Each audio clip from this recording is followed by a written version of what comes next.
If you're looking for a clean, sober, professional, academic, well-researched, historically accurate, generally accurate, serious podcast on Southern folklore, ghosts, bizarre events, and unique people, this podcast is not for you. However, if you've decided you can live with that, then join us for The Strange South. The Strange South.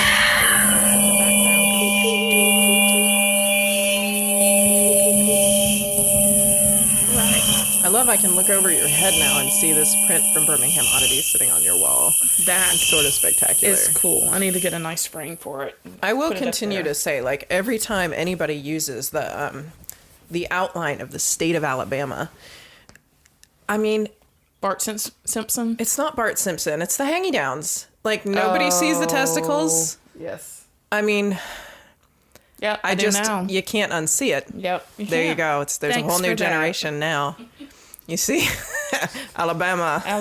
We got balls. That should be our state motto. Hi, Marleah. Hi, Patrice.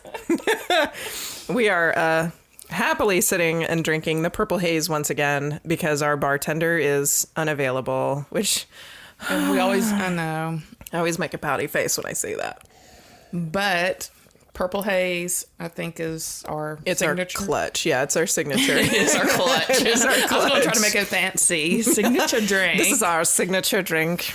But no, it's really just our clutch. Let's see.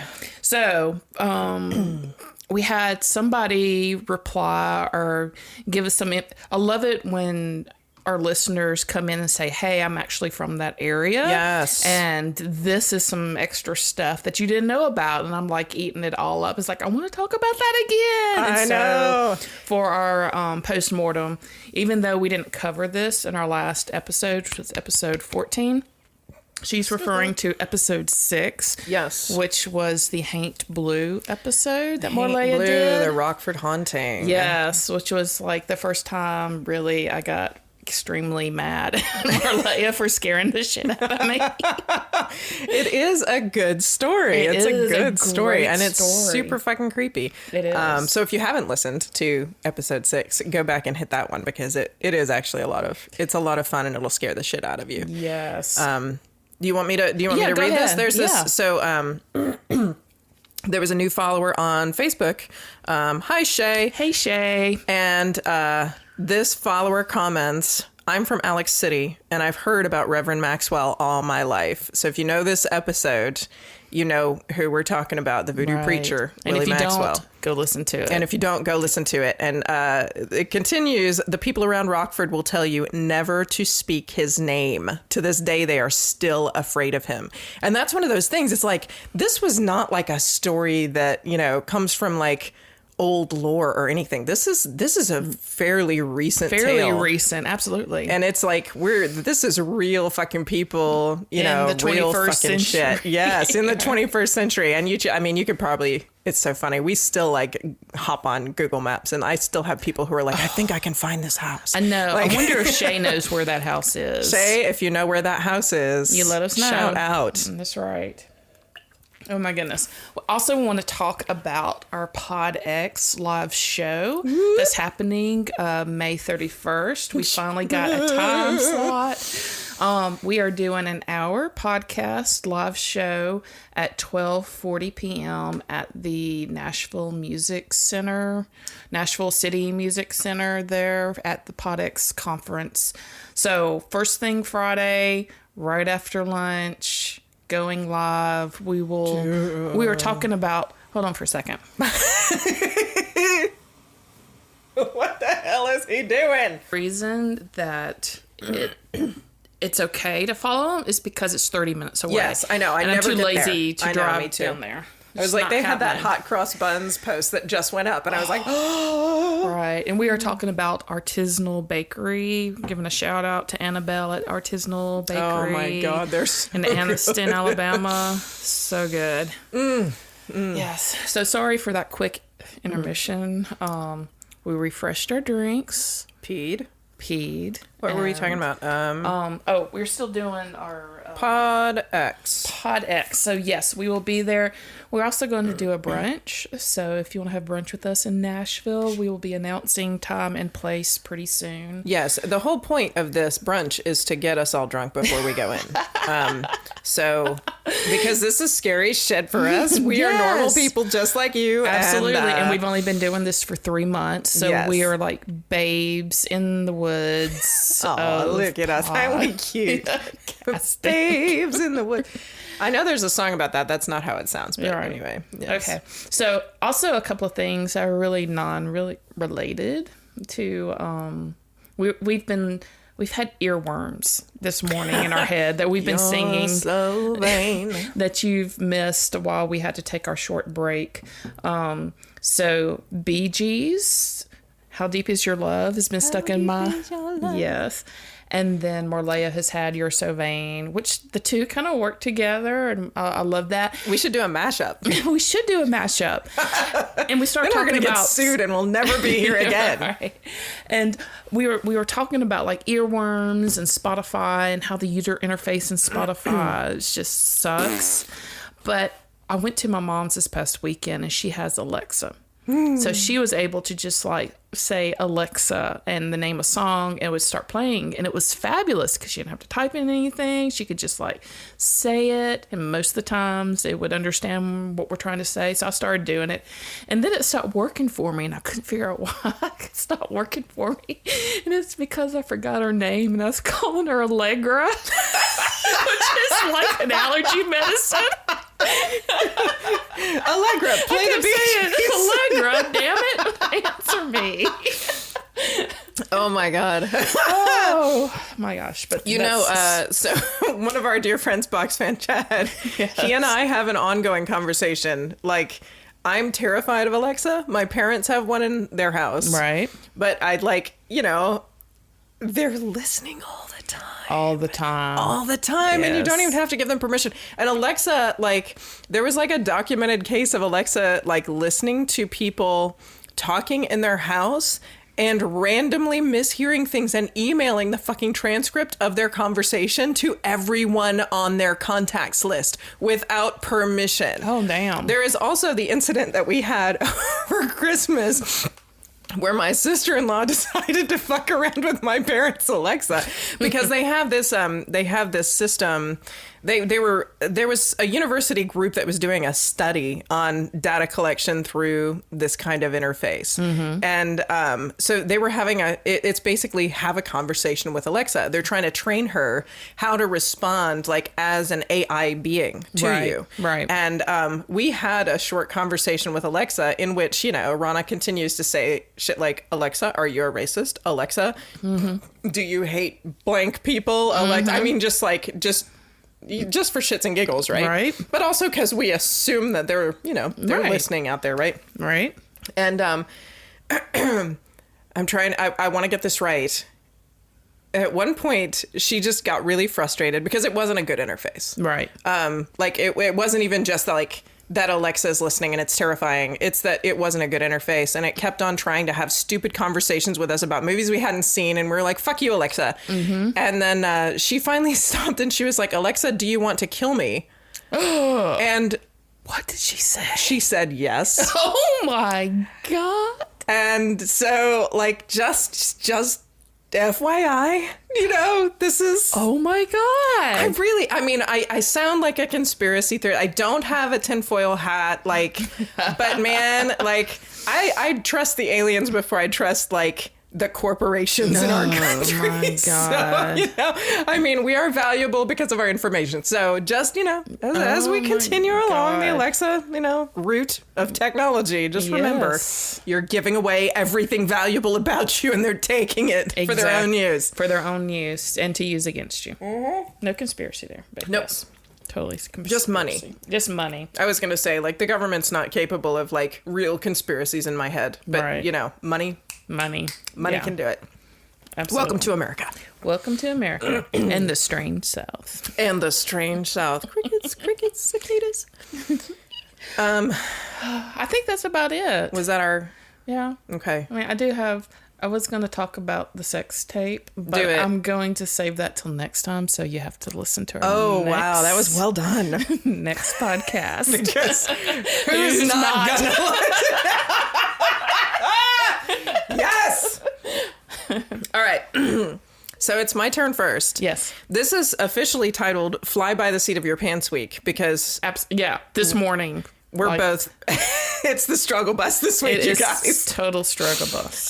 So forgive and enjoy. Here we go. So last week, Patrice, you talked about Corpsewood Manor. Yes. And one of the elements of this story, and a lot of the stories that we've talked about, is Satanism in the South, right? Right. So it keeps on coming up again and again, even though like a lot of the time we just kind of throw it in as a side note to whatever story we're talking about. It resurfaces all the time. Satanic Panic. So exactly. So part of what I was going to talk about today is the Satanic Panic kind of thing. Yes. So yay. But you know, it's I'm honing in on like one story, one element of this, and it's the story of Diana Vaughn. But it's my personal reaction to this, and this is really funny because I had kind of forgotten that this had happened, and I'm not the person that I was in high school, as you know, none of us are, right? Hopefully. I mean, all of the most interesting people, hopefully, I consider myself interesting. I'm so vain. But, you know, like you grow, you change, blah, blah, blah, blah, blah. I am like basically a like complete 180. And so in high school, I was like goody girl, youth group, 4 nights a week at church, Baptist Church, Virginia. I was there all the time. I mean, you know, read the Bible cover to cover, you know, never let a swear escape my lips.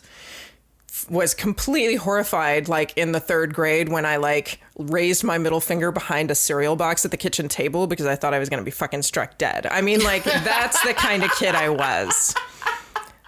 No history of anxiety at all. But so anyway, when we were in a youth group in high school, and I will say my youth group leader didn't initiate this. There was like a kind of a semi-mega church near us that had like this massive youth group, and this guy who was in charge of that had made an arrangement to have this dude come and speak to our combined groups at church about his experience. And I had never heard of him before. His name was Mike Warnke. And he came and talked and told us all about his life as a former satanic high priest. What? Also a Christian comedian. What? How does that work? It doesn't work. He was this kind of tubby little man with poorly permed long hair and glasses. 80s. It at this point it would have been probably like 1993. Oh, sorry. But I mean, really stuck in the 80s, I would say. I mean, he had kind of a Gallagher sort of thing going on, and we're going a little further back than that. Sorry, youngins. But he talked about, you know, this horrifying. He wrote a book actually called "Selling Satan." This was the beginning of the evangelical powerhouse bot that like runs religion, Protestant religion in the United States. It was like the beginning of the massive evangelical movement. And in my head, anyways, that's completely something I just pulled out my ass. But you know, in my life, that's how it looked. So, but he was widely publicized as being this former Satanist, and he went around and did his fucking Christian comedy show, which I'm like, how funny could Christian comedy really be? But, you know, he did his clean comedy show, and, you know, on the side is doing these little conversations like, you know, Scared Straight, you know, youth groups about my life as a satanic high priest. And his story was that, you know, he lived in California. He, you know, had, I guess, a bad home life, blah, blah, blah, gets involved in the satanic church, ends up, you know, drinking people's blood, and then goes to Vietnam and has some sort of massive conversion experience and comes back and becomes like a really not so funny Christian comedian. And, so I ate this shit up. Oh, wow. Because, you know, more because of the satanic angle than anything else. I mean, like when you put yourself, and my parents, I don't think ever really put myself in they never put me in a box. Like, they didn't expect purity out of us. But, you know, I put myself in this situation. This was my community. These were my people. And so I put myself in this situation. And that was how I thought about things. So, but, you know, I've got this like twisted, fucked up little brain in there. And like, I'm reading, you know, like semi-pornographic ElfQuest novels that I keep under my bed because I'm afraid Satan is going to come out and like fucking whatever to me in the middle of the night. And so I would like the titles of those because now I'm very interested. Oh my God. I swear to God, at one point I taped them all together with masking tape and like threw them all in the garbage. I was like, I was fucked up by religion as a kid, even though it wasn't bad. Like, my experience is not a bad one. But man, it was like, take your own brain and just tie it up and throw it in the fire. You know what I mean? Yeah. So anyway, we had this speech by this guy. He turned out to be 100% fraudulent. Oh, you think? You think? I mean, I honestly, like, the first thing that like would be a tip off is that apparently in 9 months somehow this tubby little permed dude becomes like a high priest in 9 months. Like, who has that kind of trust factor? You know? Right. But it was funny. I was sitting here, you know, trying to make my own personal connections to the Satanic Panic. And, you know, my friend Mike, who has listened to this podcast since the very, very beginning, I texted him immediately and I was like, do you remember this guy? Because he has regularly messaged me since we started this being like, what happened to you? Like, who is this person that just like spews fuck left and right on this podcast, who would refuse like a speaking part in our Christmas play and now is sitting here like on the microphone every week just like saying fuck all y'all, like I am what I am, fuck you. So by the way, Mike, I love you. And thank you, because you're awesome and you've listened to this every week and it's amazing. So I texted him and he was older than me, so he didn't remember this guy. And then I texted my best friend John, who has the memory of an elephant, never forgets a goddamn thing. And like, not even 30 seconds after I sent the text, what is this guy's name that came and talked to us? Mike Warnke. That's the guy. Right. Now I'm going to have to go look him up. Look him. You should look him up. Show notes. You need to do show notes. I'll put him on show notes. Yes. Yeah. And I mean, the funny thing is I was so into like the countercultural, like, ooh, Satanism is like interesting. Well, and it's also the thing sexy. That somebody comes into like your church and they automatically receive that immediate authoritarian trust label. It's like, this guy's speaking the truth because he's speaking out of church, and nobody would come in here and lie to a church. Who would do that? No one ever lies in church. Right. Who would do that? So, yeah, it was like this. So anyways, yeah. So this dude, this is my personal history of Satanism, which I guess I always secretly found sexy. But, you know, this is what the Satanic Panic was, though, you know, and that was, you know, Northern Virginia. We've already agreed. We've come to the conclusion. I am not a Southerner.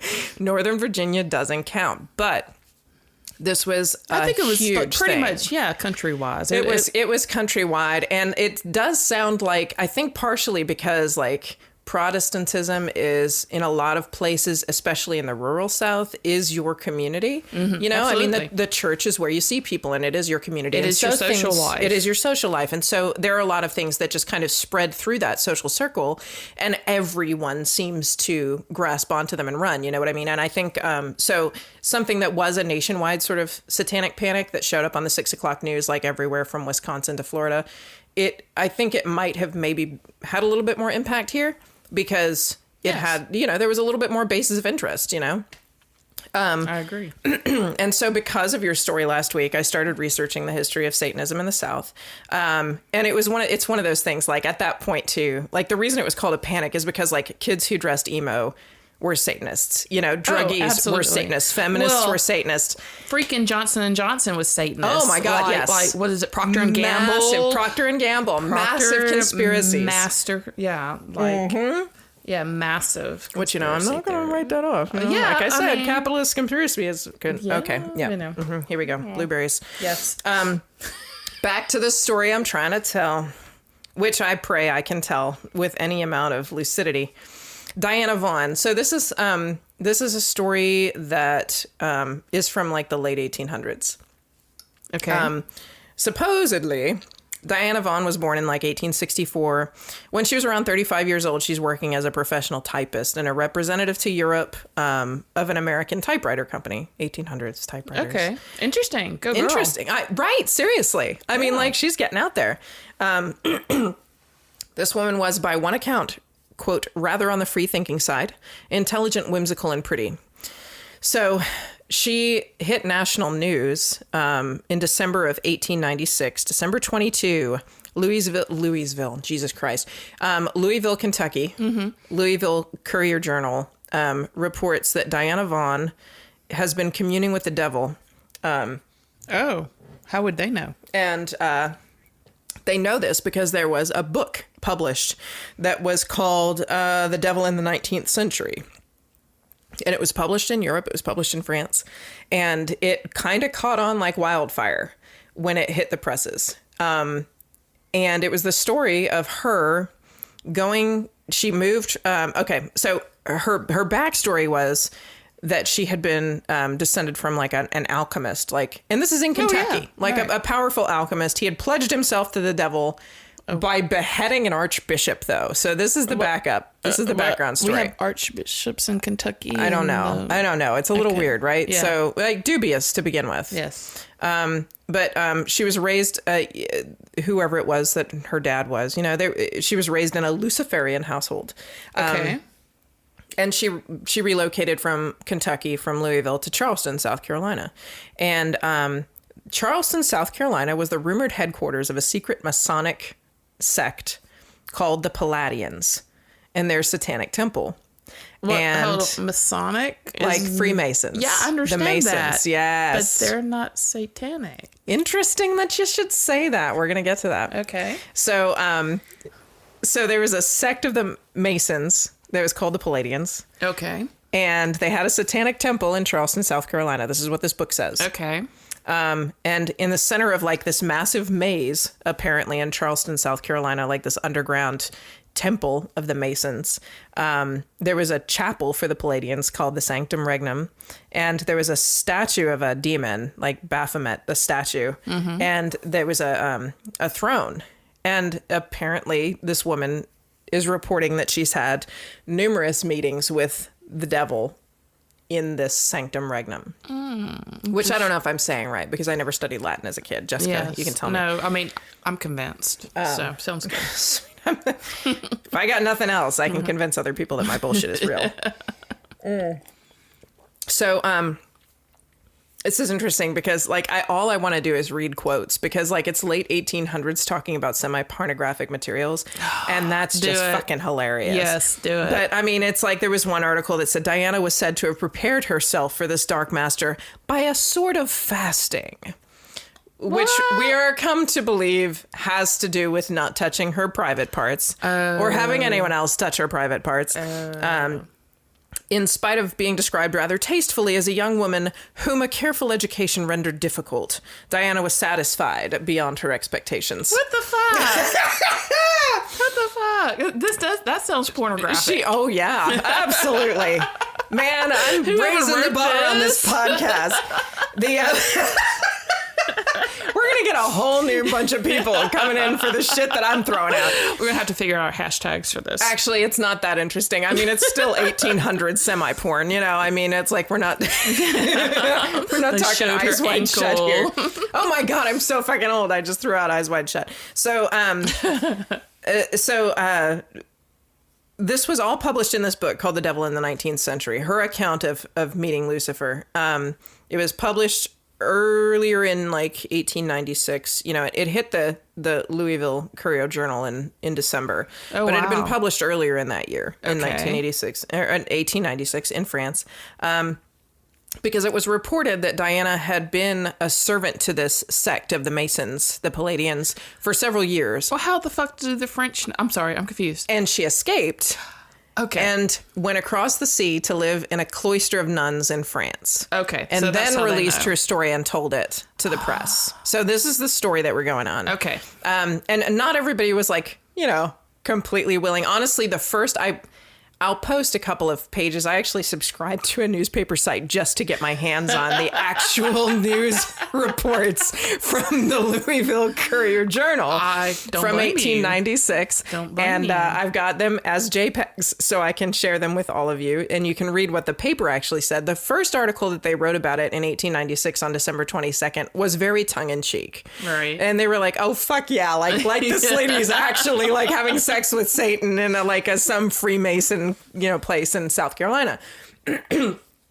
But then not that long afterwards, there's a second article published in the same newspaper that has a lot of passion behind it. And it is an article that is an interview with a guy who claims to have known her intimately over the course of 7 or 8 years, who says that he is aware of all of these things. He's aware of her background. He's aware of her father. He's aware of her kind of running in occult And they're circles. publishing this in the newspaper? Mm-hmm. Wow. Seriously.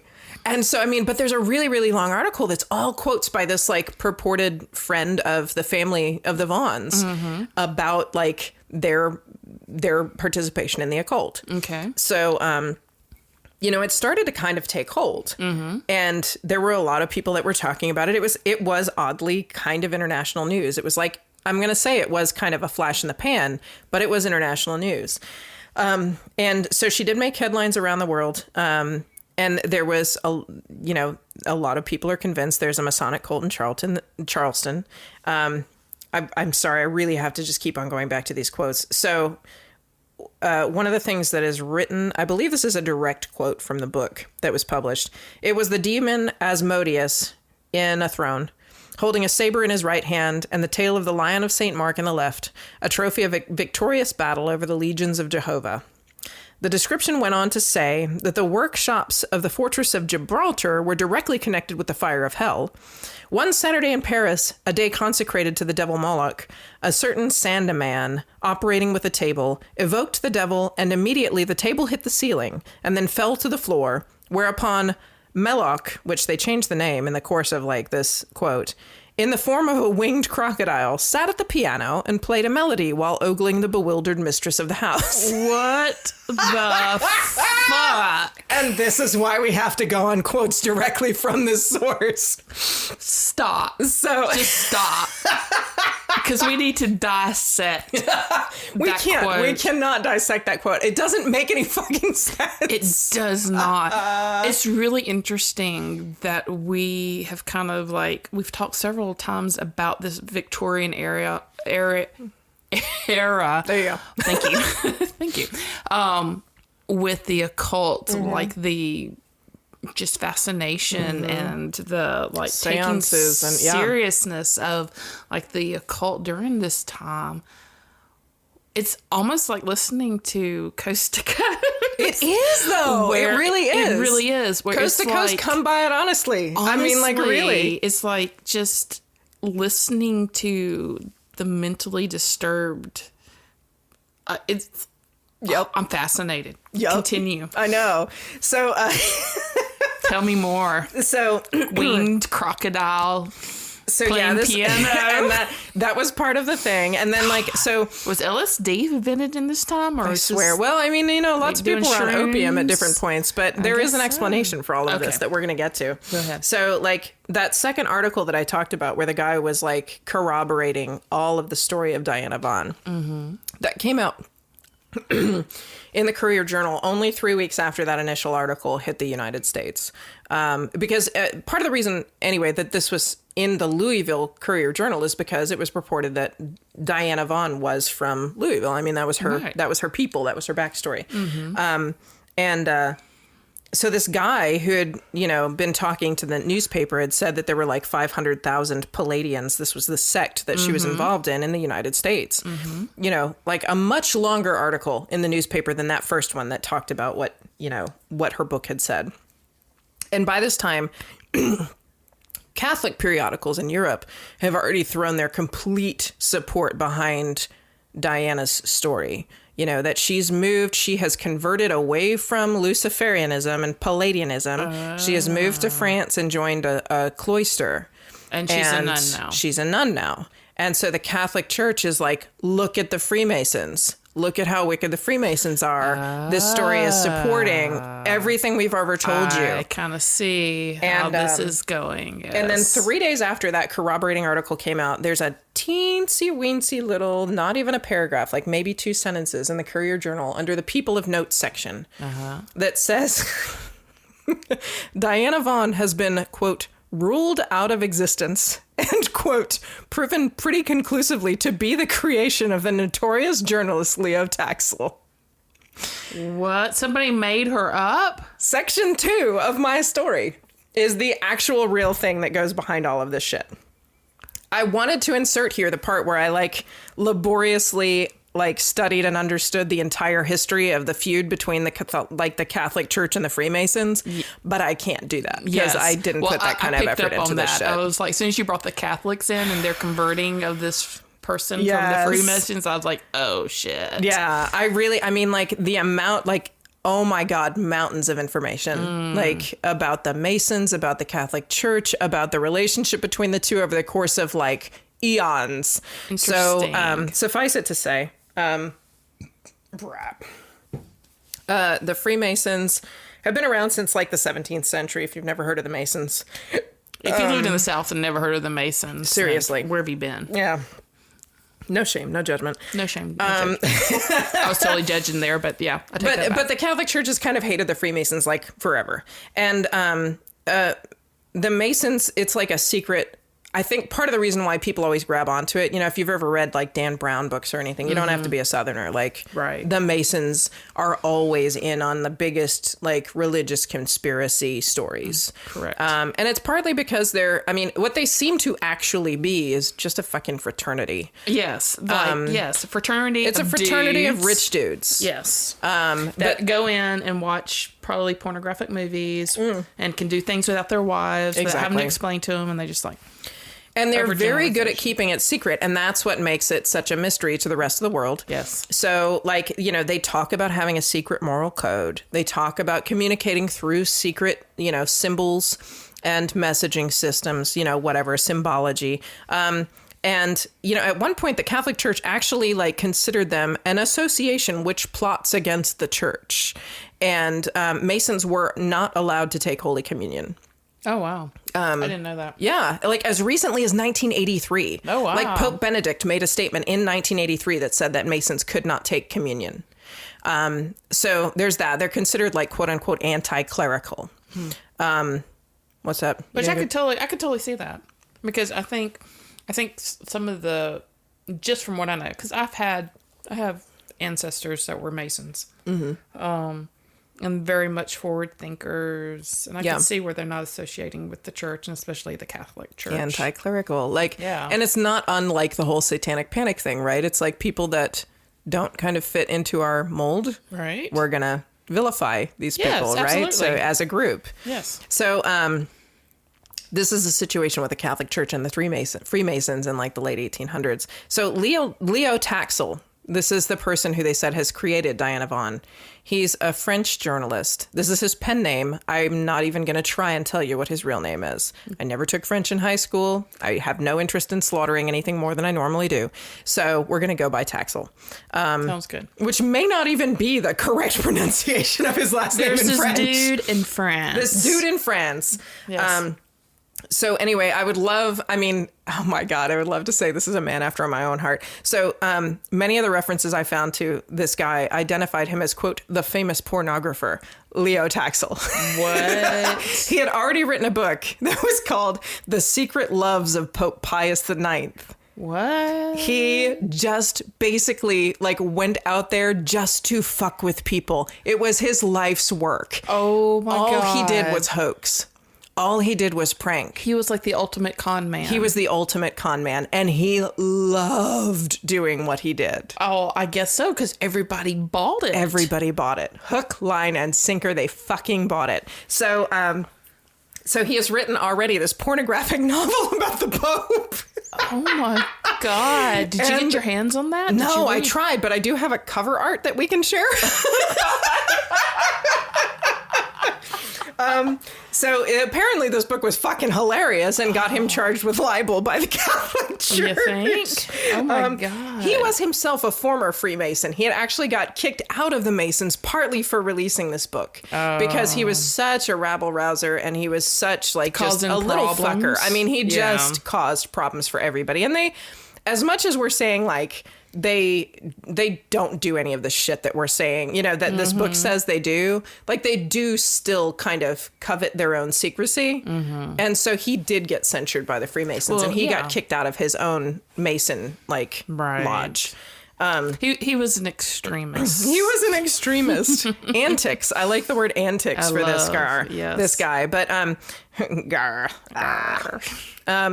but so, at some point right around this time, the church had made a public proclamation specifically against Masons. And it was around the time when he got kicked out of his own lodge. All right. And so Taxel, you know, is like, my life is apparently built on pulling pranks on people, made a spectacularly public and spectacularly fake conversion to Catholicism at this point, to the point that the Catholic Church completely embraced his conversion and started using him as like an example to other people. Damn. You can change. Look at what this guy did. He was a complete asshole. And here he is like being a Catholic now, right? He did it entirely so he could pull this fucking joke. Oh my God. And he's my new hero. So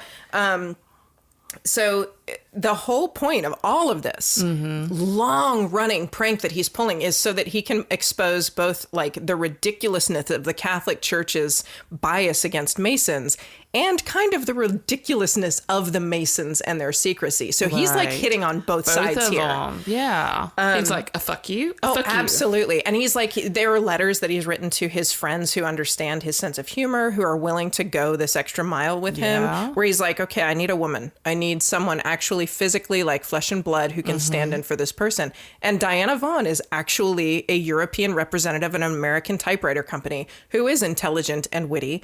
Don't think she was actually from Louisville, Kentucky, but she got a fucking kick out of writing letters back to the Pope when he started writing to her. So she was in on it. Oh, she thank was God. Totally I was hoping that was the case, because if they like picked her and she wasn't in on it, then I was like, oh my God, that really sucks for her. It's not like that. It's not April Fool's. She was in on it. Oh, that's amazing. She was in on it. And so, like, she just sat there and giggled her fucking head off, writing these histories of the Luciferians to the fucking Pope. Oh, and they ate it up. And they ate it up. And so, in April 1897, he finally was like, okay, you know, like I said, U.S. journalists, they've all picked up on this by, like, December of 1896. April 1897, he's like, okay, the fever's gotten high enough. We're losing a little bit of steam. I'm going to call a press conference. I'm going to say we're going to invite Diana Vaughan and we're going to tell everybody everything. And really, it's just me standing up here telling me what I just pulled over on you assholes. Oh, wow. So he calls this press conference and he decides he's going to he's describing his prank in full, calling it, quote, the biggest hoax of modern times. Oh, wow. And I'm going to read this again because seriously, like, this guy's my fucking hero. This is what he says. I wanted to pull like little bits out of this confession while I was sitting in the coffee shop this morning, finishing this fucking story.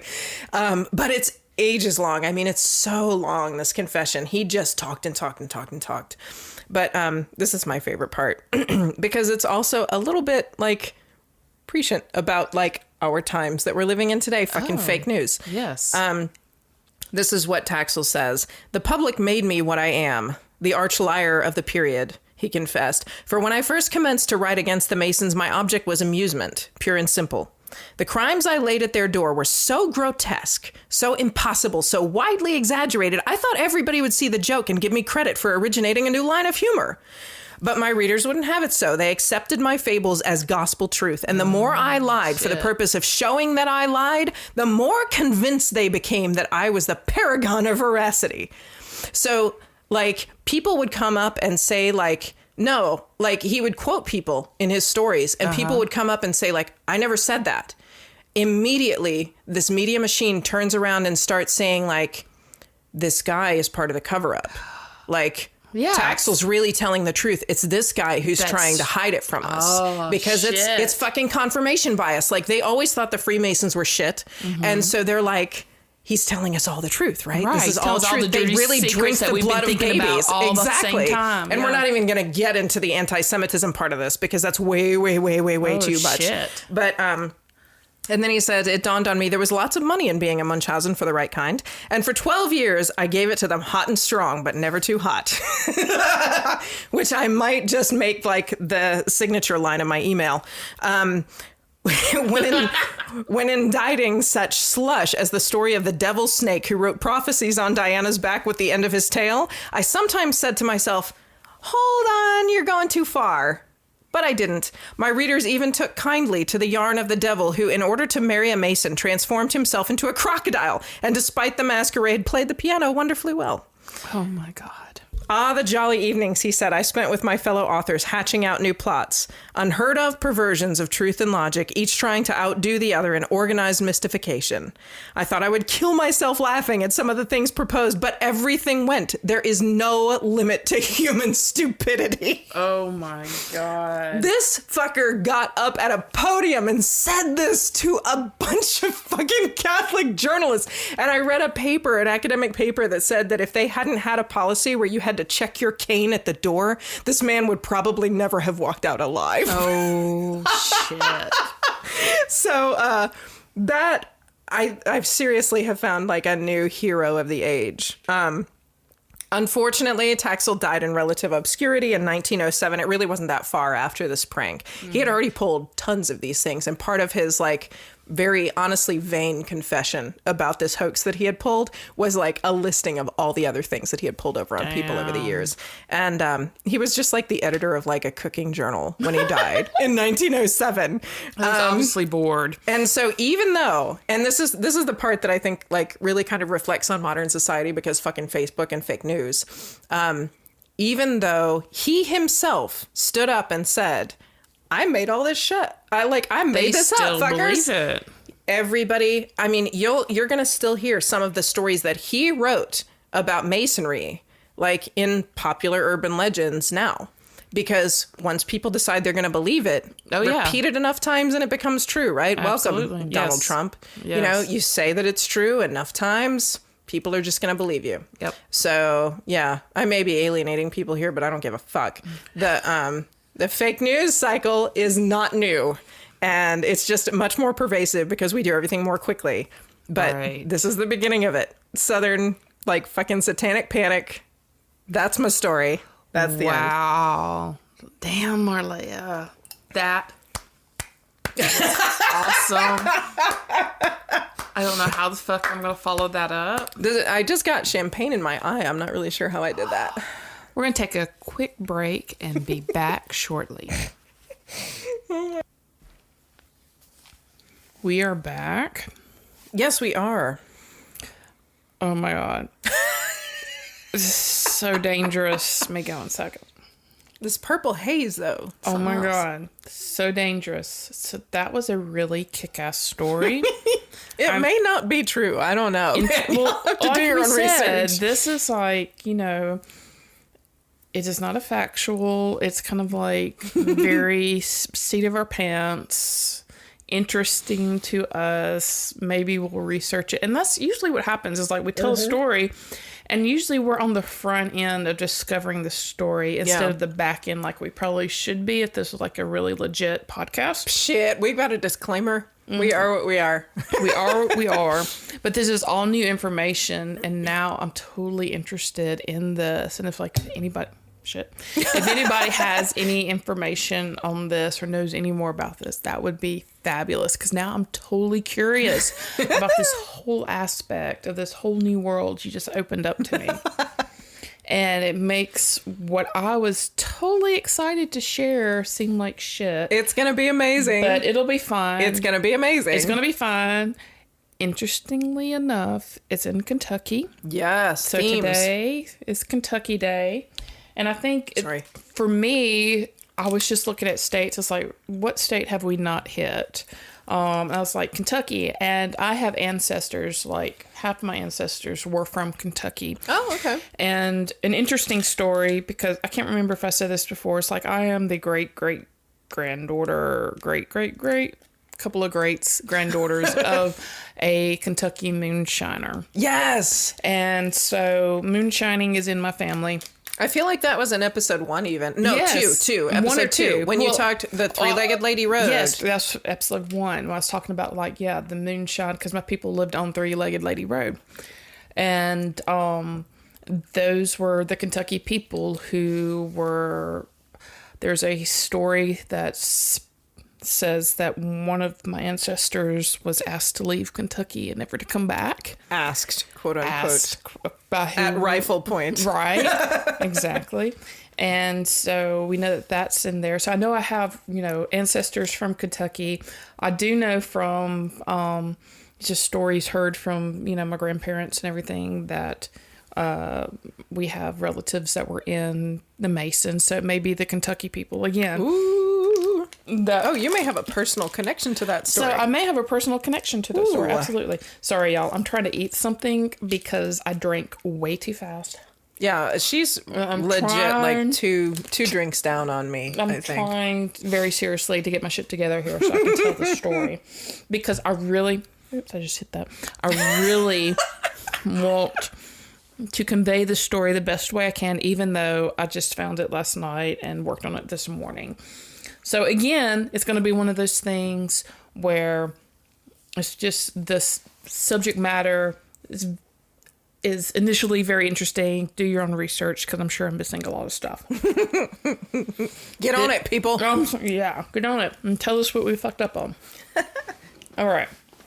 Have a sip of water. I'm sorry. I had to get Patrice water and snacks in between so she didn't pass out. Yes. So... I found this book called Kentucky Book of the Dead. Oh. By Kevin McQueen. And one of the first stories he talks about is the ghost of Whitehall. Okay. So this story starts with Cassius Marcellus Clay. Wait, what? And if that name sounds familiar. Because of the boxer? Yes. So Muhammad Ali was named after his father, who was named Cassius Marcellus Clay. No shit. Senior, also from Kentucky. So Muhammad Ali was from Kentucky, and his dad was named Cassius Marcellus Clay Senior, and Muhammad Ali was named Cassius Marcellus Clay Jr. But they were named after this figure that I'm just going to talk about from Kentucky because he was a famous abolitionist. Oh, wow. That's awesome. So he's a very underrated character in Kentucky's history and probably the nation's history as well. He was the son of Green Clay. How would you like the first name of Green? Green Clay. Right? My name is Green Clay. Green Clay. I think that's like the moldy part that you want to throw out. I don't know. It's really strange. Okay, side note. Everybody sees green as very like Genghis green and sickly and stuff. Or when I think of green, I think like rebirth, rejuvenation. I don't know. Actually, that should be the better way to do it. I mean, because like... As long as I'm not thinking of it in terms of like names or something, I don't know, man. I feel like I've just been called out because that's true. Weird. Like, No, I shouldn't. I shouldn't you're not the associate first it like that. person that I've like had this argument with. Yeah. It's like no, green is rejuvenation. It's spring, and it is too. Huh? Interesting. Okay, but it's also like very sickly because you don't want to paint like a hospital green because it's like seems like very sickly color. Is it one of those things that like it just all comes from our vanity? Like we're looking in the mirror and it's like if the wall is green, we look kind of gross. Is that maybe? I don't know. That may be it. Anyway. Okay. So anyway, his father was Green Clay. And but he was one of the largest slaveholders in Kentucky. Oh. So it's the story of my father does this, I'm going to do the exact opposite. Awesome. So Cassius was very much one of the most vocal emancipationists in the South pre-Civil War. Wow. Again, I'm kind of speaking about the period of time that you were talking about too. Mm-hmm. So he was handsome, he was willful, he was tall, powerful. He was a very like tall, strong, in your face, kick your ass kind of person, and literally kick your ass. And when I was reading about some of the fights that I'm fixing to talk about, it reminded me of the mother that like drops her son off at the bus stop, where she's very much like, her saying is, I'm going to kick your ass. And I believe her. She would kick our ass. And I have some friends that seriously I will not go out with, at least back in the day, I would not go out with, because they love to pick fights.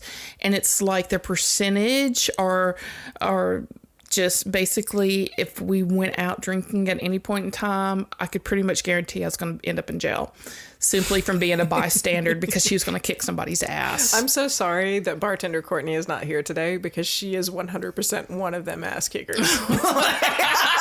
Always them shit starters, right?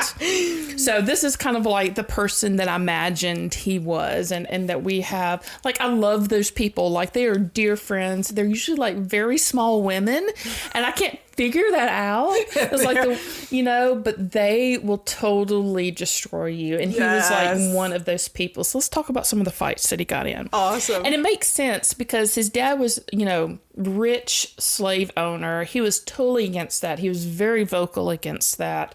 He was known for this. Pre-Civil War, everybody was coming after him, right? And so he fought in an inconclusive duel with this political enemy. So obviously this deals a lot with politics at the time as well. And this guy that he was in this duel with, that I guess they missed each other. I don't know how an inconclusive duel actually comes off there. But this is a really interesting thought. Like, we need to study like the right. It's like you just get one turn, work? And then if y'all both miss, it's like eh. I mean, I've watched North and South. I mean, that's pretty much my knowledge of how duels work. Right. So if you both miss each other and it's kind of a draw, but you're both pissed off at each other enough to kill each other, like, obviously it's not settled. So the guy that he was in this duel with hired a professional thug to come after this guy, right? And what a wussy way to go, right? No, so he hired this, like, he's still pissed off. He hired this guy to come after Clay, and the guy shoots him, but Cassius Clay always wore like this, what did they call it? Let me find the word. The scabbard. Oh, okay. This thing that had his favorite weapon of choice, which was the Bowie knife, in it. And so he actually shot the Bowie knife and the bullet ricocheted. And Clay was like, what the fuck? So pissed him off. Clay pulled out his Bowie knife, and what he ended up doing, oh my God, he totally rearranged this guy's face. He cut off his ear, his nose, and he cut out his eye. Oh my God. So he was fucking carving this dude up that shot him and missed. And the guy that was initially tried to assassinate Clay, his friends, when they saw all the shit that was going down, they grabbed the thug and they threw him into the river so that he could get away. And the guy floated down the stream, got away, and obviously was one ugly mug afterwards. He didn't die. I love that's your backup plan. It's like, okay, oh my God, my friend's getting his ass kicked. We're not going to deal with this dude because he just cut off his nose and his ear and plucked out his eyeball. So we're just going to throw our friend into the river and then run away. This is your safest plan B, dude. You did not fuck with Cassius Clay. Oh my God. It's just, he would kick your ass. Seriously, when you said Bowie knife, all I could think was this is the real version of Crocodile Dundee kind of shit. Oh, it's worse. It's worse, right? Okay, so that was his favorite weapon. Later on, so Cassius Clay was from Madison County, I think it was, and this is just south of Lexington. So we're talking about middle of Kentucky. I had to go look it up because I don't know anything about the geography of Kentucky. So basically the middle of Kentucky, just south of Lexington. So he actually had an office in Lexington, and he was publishing this newspaper about anti-slavery, again, before the Civil War, before all of this happened, and was not a popular dude. But he had a reputation, obviously, of kicking your ass, so you didn't want to, like, confront him. So what a mob of people ended up doing is that he caught typhoid fever, and he was laid up sick in bed with it. So while he was doing this, a mob of people broke into his office and, like, took his printing press and destroyed it and threw it out. But they, like, wouldn't do it to his face. I was gonna say, like, fucking cowardice, 100%. Shit. So that's kind of how he was handled. Like in 1849, again before the Civil War, he insisted on making an anti-slavery speech at a pro-slavery rally in Foxtown, Madison County. So again, making him like a favorite among the people. Oh my God. He was stabbed with his own knife. This guy is a fucking badass. I mean, he really should have died. I feel like the at a theme young of this age. episode isn't Kentucky. It's like new heroes of the age. Like, Amazing. So he was stabbed with his own Bowie knife. He took the knife out of his stomach and stabbed somebody else with it and killed them. I mean, crazy shit like that happened all the time. Oddly enough, he's co-founder of the Republican Party. What? So we all know that the party's flipped. Right. Though, so like, the co-founder of the Republican Party, he was a very staunch supporter of Lincoln during this time and campaigned on his behalf. And this is that word that there's no way in hell I'm going to be able to say. But Lincoln actually made him the minister of this really long word, which is basically a delegate. He became a diplomat to Russia during this time. You should just pull that up on your computer, that pronunciation that you played for me earlier, and just... If I was that coordinated right now, I would totally do that, because I did play that word I was like, there's no way I'm going to be able to say this I've already word. forgotten what it is. It's like 16 plenipotentiary something. Yeah, it's 16 syllables. Nobody knows what the fuck this word means. Not even important. So, yeah, it's plenipotentiary. Oh, I was close then. That was very close. Oh, nice. Yes, I don't know. Pulled that out. Plenipotentiary. So he got so during all this, right before the war, he went to Russia because I think at the time France and Britain were on the side of the Confederacy. Mm-hmm. And he went to Russia to kind of help put in check those two countries during the Civil War, to make sure that Russia did not also side with the Confederacy. So he's very instrumental in that. So he was away at Russia for a very long time. And this makes me laugh so hard. So while he was away, let's talk about his house. So his dad, we're talking about, he was very abolitionist. He was very much anti-slavery at the time, but he was still living off of daddy. He was still living off the money daddy made from slaves. So good use of the money, but he was still using the money. His dad gave him this house, and it was initially called the Claremont. He moved into it. He got married, and his wife's name was Mary Jane Warfield Clay. But he went off to Russia around, right before the Civil War, during the Civil War, made friends with the Tsar Alexander II. Oh. And, was very instrumental during the Civil War and whatnot. But he was gone. So while he was gone, Claremont was left alone there with his wife. And so she just happened to supervise an architectural expansion of the house. So Claremont went from this kind of, well-to-do but humble 2-story building, home, residency that had maybe 8 rooms total. Check this shit out. This is not passive-aggressive wife shit. I don't know what is. She added an extra story, so it went from 2 stories to 3 stories. And it went from 8 rooms to 44 rooms. She was like, fuck you. Leave me alone. See what I'm going to do. That's amazing. And this included walk-in closets. Now this house, it's amazing. It was really one of the first houses in America to have central air and heat and indoor plumbing. Holy so shit. It had like toilets and sinks and water closets and all of that fancy stuff. God. But you fucking go to Russia and ignore me and see what you come back to. And when he did come back, there was a little bit of like contention there. Just a tad. Just a tad. So he returned from Russia in 1870. And obviously the marital relations were a bit strained from the fact that he was gone so long. And also from the fact that she built like 25 rooms without him. But he came home with a boy of uncertain parentage. Oh, shit. That he undoubtedly had something to do with, that he adopted. Oh.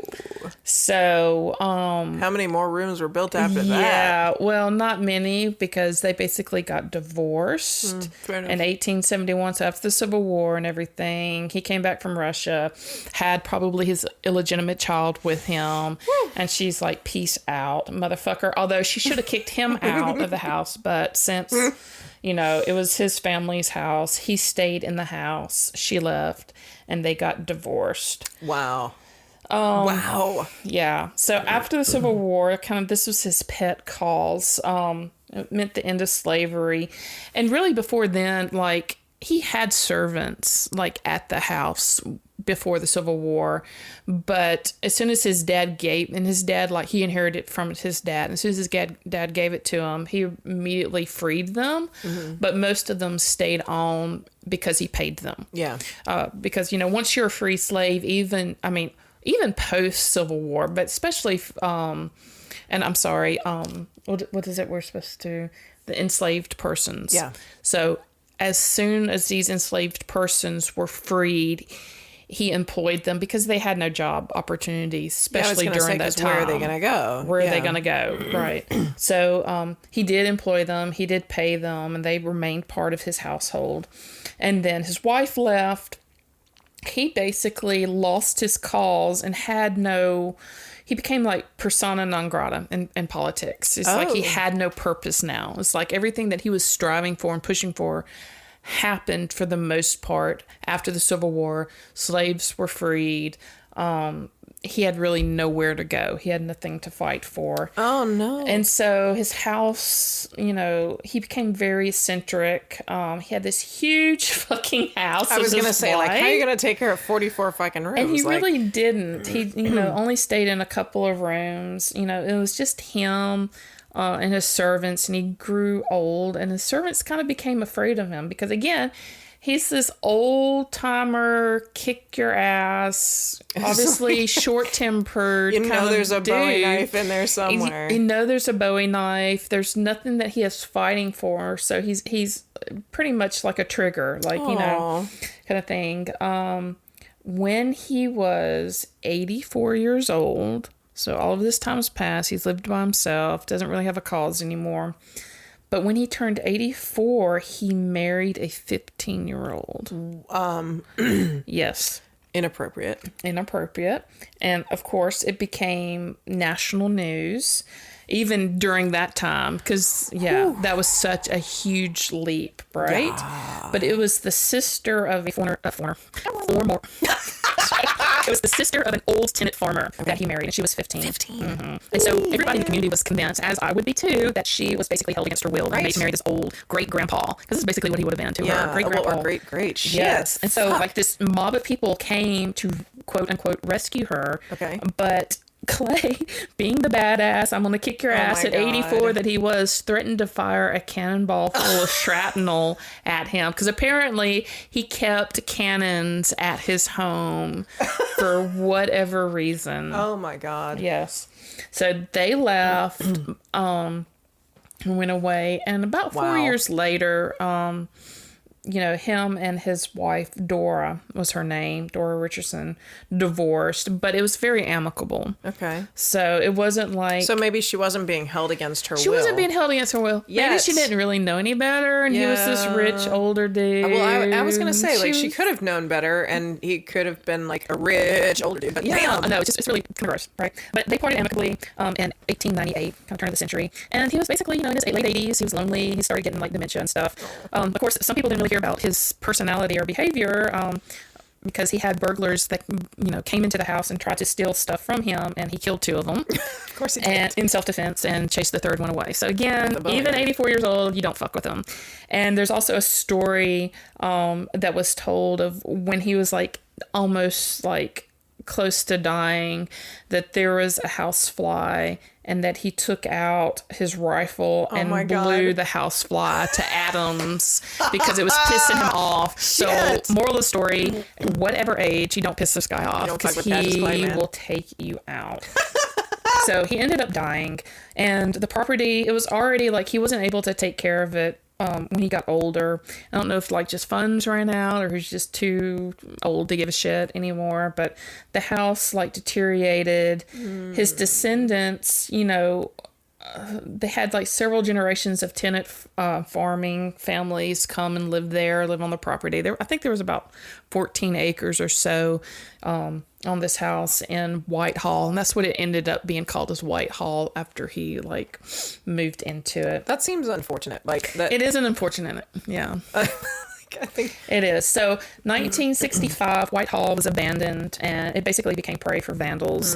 And then later on, at the end of the 60s, early 70s, Clay's great-grandchildren went in, and they actually gave Whitehall to the Commonwealth of Kentucky. Okay. So they gave it to the state, and the state thankfully restored it, thanks to largely one of the governor's wives at the time. And so in 1971, Whitehall became open to the public, and there were tours given there, and luckily a lot of the like antiques remained. And history buffs and lovers of antiques obviously like were drawn to it. So it's like this really great place that's been a tourist attraction since the early 70s when they gave the house to the government or to the state. Is it still open? It's still open now? It is open now, and this gets to the second part. So this is all of his. So it's like a great draw for, people interested in antiques of that time period, of that history. But it is haunted as fuck. No shit. So I can't even tell you, because a lot of the hauntings and there's so many experiences that people have recorded that I'm just like, it all blends together because it's like the same thing over and over and over and over again. Oh my God. It is totally one of those places, and they give ghost walks. So it's one of those places that even people on tours have experienced stuff, as I'm fixing to tell you about. Oh, amazing. Okay, so early on, like strange lights have been noted in Whitehall, and like mysterious lights bobbing around on the yards, and there's been guards reporting seeing like candle lights move from window to window when they knew that the house was empty. And there's strictly a no candle policy, obviously, in this older home that would be highly flammable. A lot of places have to say like, we have a no candle policy. No candle policy. Like nobody's allowed to burn anything because everything just go whoosh. So pretty much from the beginning, as soon as this became like a public tourist place, and you've had guards and you've had like people working there, because they give tours of the house. They get people like dressed up in period clothing to give like tours of the house, and they've named the different rooms. Like some of the rooms were named after Clay's daughters, who actually were suffragettes. So oh man, it's very cool. The whole history is very cool, but the paranormal things that happen. So there are so many accounts of like seeing these lights on the property from guards and from like the people that actually work there, and then from some of the people that have like been on the tours. Like when I was going over this, I mean, really, I could sit here. I'll read some of this, but it's just so redundant. So people have seen silhouettes of humans looking out one of the master bedroom windows, and there seems to be rooms that are particularly hot, like the rooms that things happen in the most. So there's lamps seen, there's lights seen in like Clay's sons, whose name was Brutus, which is wow. That makes Cassius and Brutus. Yes, that's fair. That's fair. Third floor lamps out. lamps on again kind of things happening. Footsteps, so stomps in the house. Multiple times people go investigate and there's nobody else in the house. Of course not. Odors of pipe smoke and perfume Nice. that happen and then go away very quickly, along with the smell of brandy, which I don't know what the smell of brandy actually smells like, so I don't know if I'd be able to recognize it very specifically. I feel like I could hang with these ghosts though now. Oh man. Pipe smoke and brandy. And then the candle, like smelling burnt candles, even though, like I said, there's like a no candle policy in this house whatsoever. So smells, lights, footsteps have been heard a lot. There's like people would hear walking up and down the stairs, knowing if there's nobody like on the first or second floor.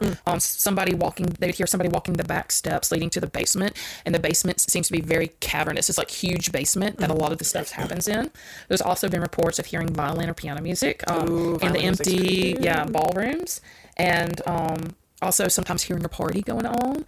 So many different little things, and they have a policy there because so many things have happened for such a long time that they tell their employees, like, as soon as you experience something unusual, come write it down. And this is basically, you can look this up. Smart. And see like all the accounts of things that have happened. Tables being scooted or chairs being dragged across the floors can be heard as well. In the 1980s, fucking intercoms, they had a phone intercom system that permitted like persons to eavesdrop on any room that was connected to the phone, and you didn't even have to be in there. Like one of the employees had like the number, and they could call into the like and open up the intercom system so they could listen. And they did that on various occasions. And one time one of the persons called in and they heard music and the sound of people dancing. And it seemed like, they also heard like dozens of voices talking all at once. And of course, they hung up and called it again, and then there was nothing. So just really freaky shit happening there. One of the ladies who was given a tour, whose name is Kathy, was up there getting ready before anybody else came there, and she heard a man calling Catherine twice outside of the master bedroom, and she thought it may have been like one of the people coming in, like one of the other tour guides coming in. And she said she like looked out the window to see if their cars were there, and their cars weren't there, but those people were driving up. There was no cars there. And so she said she like ran out of the building and was just like waited until like other people got in there. I bet they've got amazing turnover. Oh my God. You think? It just give me chills just thinking about Oh my God. I would never walk it again. But it happens, and there's let's see. There's times when people can hear like muffled but very loud arguments of certain like men's voices, and they'd give tours and they would like all of a sudden hear like this very muffled loud argument between two men, and everybody would stop and listen, and then they would go looking for it, and then nobody would be like on the floor other than them. Oh, wow. And so it was something that the tour guide and the tourist would hear. So there's several incidences of like giving these ghost tours or just giving a regular tour of the building because has such historical significance. But yet these people would automatically find themselves in the middle of a paranormal experience that they can't explain, or an experience that they can't explain. So a lot of like arguments, man and woman arguing. At least 3 ghosts have been seen. There is one that is a dark-haired woman that usually wears a dark dress, and they assume that this is Clay's wife, Mary Jane, who built all the 40-something rooms. She walking around like grumbling, like fucking bastard, son of a bitch. Yes. There's also a young boy who's been seen, and they think this is probably one of Clay's sons called Elisha is probably how you say that. Yeah. Elisha. And the third, obviously, is Clay himself walking around. But like I said, entire tours have seen the ghost of the woman, actually, because she has like walked by during a tour. Oh my God. And gone through, like they have a roped off area, because they show the water closets being like one of the first places to have running, water and toilets and stuff in America. So they have the water closets like actually roped off. And there's been a couple of incidences where a dark-haired woman in dark clothing has like walked by them, walked through the ropes and through the door into the water closet like, while they were on tour. She shuts the door and they can just hear her. It's just like somebody turned the fan on. But this has happened more than once with the dark-haired woman. Like, apparently the water closet is a big draw. It's like that's happened several times with the water closet. Oh, yeah, I love that. She can just give no facts, though. That's just like, I'm going to leave the door open, I'm in my house, and you see what you see, right? So that has happened several times. There has been, like, ladies in hoop skirts of different colors than... Because the tour guides, they dress up in period clothes, and they dress up in the hoop skirts of the time and whatnot. And several instances, they would see other figures in hoop skirts of, like, a bright blue and wouldn't say anything about it, and then they would call up, the other tour guides and saying, what were you wearing today? And they were like, none of them had, like a bright blue hoop skirt or anything like that going on. Same thing with like yellow gowns. So this happened so much. But then they would go like periods of time where nothing, like a year or so, where nothing would happen. Then all of a sudden it would crank up again, and there would be like incidences like this happen all the time. How odd. I wonder what like causes that. I don't know. There would be periods where they would go in the morning and get everything ready, and they would hear like this music, and they did have a radio, but the music was a little bit different, and it was actually like music box music. God, no. And nobody... Was it in a minor key? Nobody. That was terrifying, right? What is the music box? Like Ice Castles? Was that used to be like a music box song? Oh my God. I don't remember. Anyway, so they would hear a music box, and the only person known to have a music box in the history of that house was Dora Richardson, which was the 15-year-old child bride of Clay. And she was known to have a music box, and Clay forbid her for playing it. So maybe that was kind of her coming back and saying, fuck you, I'm gonna play it anyway. I was gonna say, like, fuck you, man. Like 84 years old and she's 15, she marries you. Like, she can do whatever the hell she wants. Exactly. Catch me. Suck yeah. So again, till this day, like the last incident I read was like 2005. A couple of the tour guides there, a couple of tour guides there, they were both at different angles. One was with a group, and I think the other one wasn't, but was like on the same floor. A man walked past them in period clothing and like stopped and turned and looked back at them. Oh my God. And then proceeded to go into the room, and they thought it was one of the guys, although it kind of looked like him, but it was like same dress, but it wasn't his face. And he walked into one of the rooms, and one of the tour guides like followed him in there. And of course there's nobody in there. And the other guy that was like on the other side, she was like, did you see that? And she was like, yes. Who was that? And they couldn't find him. Oh my God. So next place on our list, I know. I was just like, we're gonna go to this place, is the White Hall, just south of Lexington, Kentucky, and Madison County, and it's actually in Richmond, Kentucky. It is still open today. You can still take tours. They still have ghost tours. It's amazing. I think we'd have to go there a couple of times and just hope to see something. Shit. Right? I'm just thinking like, my sister-in-law goes to work there all the time. So that is the story of the ghost of White Hall and Cassius Marcellus Clay. Cassius Clay. Yes. Shit, that was awesome. Are you kidding me? I don't know. I'm gotta go look up your stuff. Oh, that I'm was so good. Well, okay. Well, I hope everybody else enjoyed this as much as we did, because we're both coming into this like, oh man, we didn't do shit this week. I know, but look what I found. And now we have to like go put our show notes up and do further research, and hopefully somebody has been there and can tell us about it, or maybe work there. Have any stories? Share, because we're very much interested. We love y'all so much, but honestly, we're doing it for ourselves.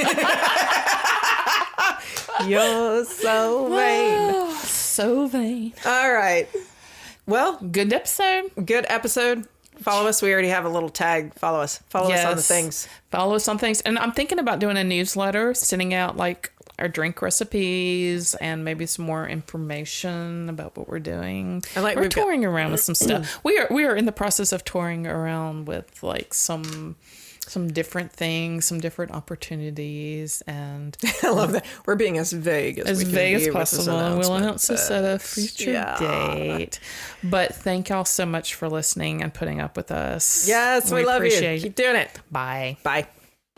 Be sure to follow us on Facebook and Instagram at thestrangesouthpodcast.com or on our website, thestrangesouth.com. Yes, thank you.